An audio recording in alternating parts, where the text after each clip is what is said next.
2007. Dhe fatkeqësisht ai nuk i fitoi, Dhe nuk i fitoi dhe Sarkozy faktikisht edhe për ato akuzat e tjera, për shumë një akuzë ishte për trafik të influencës, pasi mendohesh se që ai Çfarë është kjo trafik influenca? Si ta kuptoj publiku?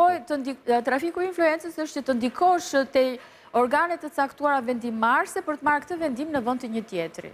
Dhe ideja ishte që janë si thua bërë regjistrime të bisedave të Sarkozys me avokatin e tij, të cilat konsiderohen si ilegale sepse me avokatin personal mendohet se diskutohet çdo gjë dhe kjo nuk mund të bëj provë, si thua në gjykat. Megjithatë kjo quhet si provë që në muhabetet që janë bërë me avokatin është diskutuar që të ndikohesh në një proces gjyqësor dhe si shpërblim Sarkozia të emëronte një gjykatës në Monaco.